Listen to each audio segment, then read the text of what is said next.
ओमित्येकाक्षरं ब्रह्म व्याहरन् मामनुस्मरन् यः प्रयाति त्यजन् देहं स याति परमां गतिम्।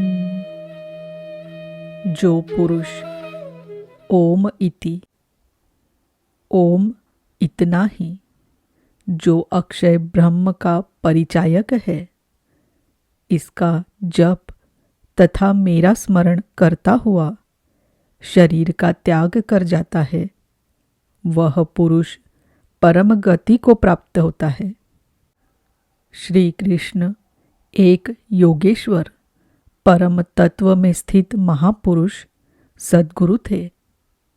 योगेश्वर श्री कृष्ण ने बताया कि ओम अक्षय ब्रह्म का परिचायक है, तू इसका जप कर और ध्यान मेरा कर।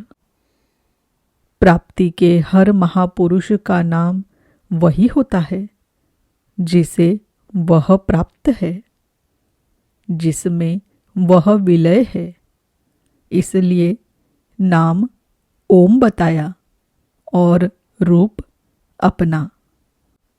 योगेश्वर ने कृष्ण कृष्ण जपने का निर्देश नहीं दिया, लेकिन कालांतर में भावुकों ने उनका भी नाम जपना आरंभ कर दिया और अपनी श्रद्धा के अनुसार उसका फल भी पाते हैं।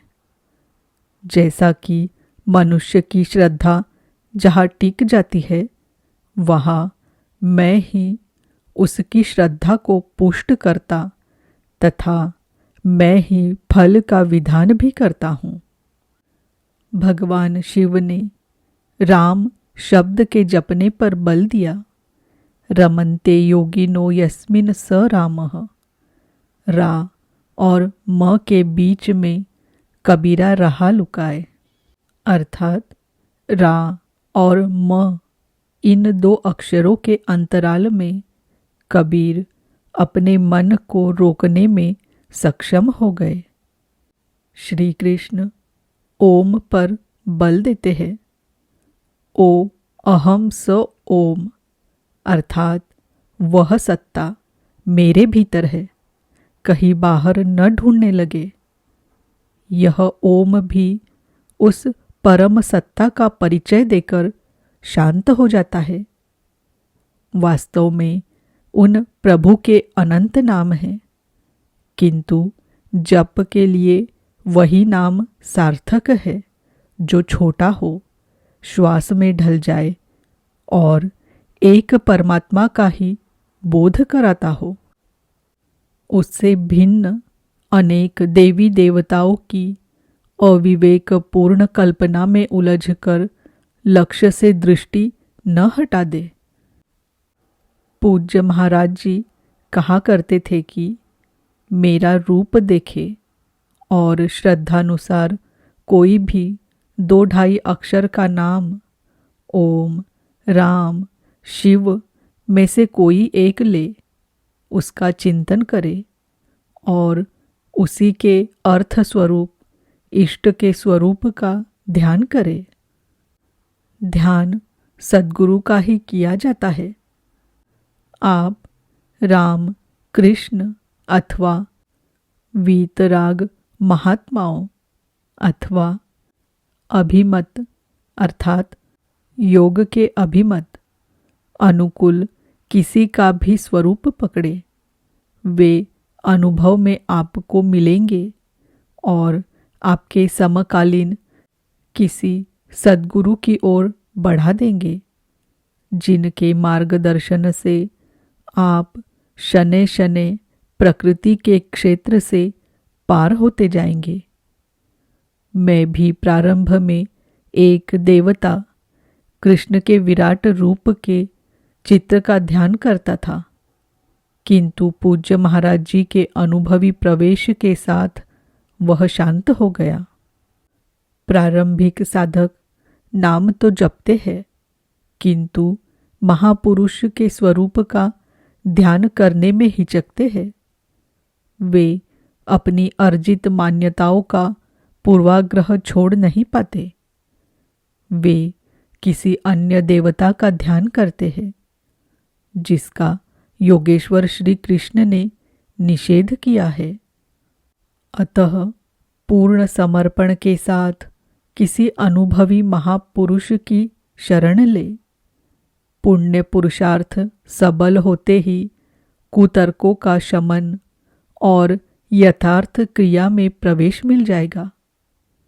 योगेश्वर श्री कृष्ण के अनुसार इस प्रकार ओम के जप और परमात्मा स्वरूप सद्गुरु के स्वरूप का निरंतर स्मरण करने से मन का निरोध और विलय हो जाता है और उसी क्षण शरीर के संबंध का त्याग हो जाता है। केवल मरने से शरीर पीछा नहीं छोड़ता।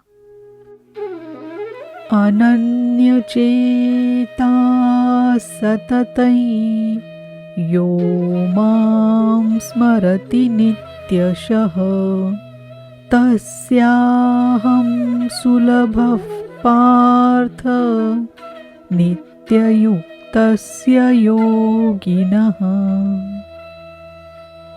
मेरे अतिरिक्त और कोई चित्त में है ही नहीं। अन्य किसी का चिंतन न करता हुआ अर्थात अनन्य चित्त से स्थिर हुआ जो अनवरत मेरा स्मरण करता है, उस नित्य मुझ में युक्त योगी के लिए मैं सुलभ हूँ। आपके सुलभ होने से क्या मिलेगा? मामुपेत्य पुनर्जन्म दुःखालयमशाश्वतम् नाप्नुवन्ति महात्मानः संसिद्धिं परमां गताः।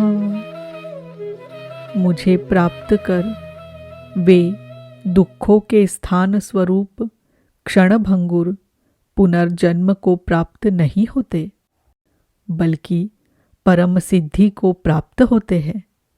अर्थात मुझे प्राप्त होना अथवा परम सिद्धि को प्राप्त होना एक ही बात है। केवल भगवान ही ऐसे हैं जिन्हें पाकर उस पुरुष का पुनर्जन्म नहीं होता।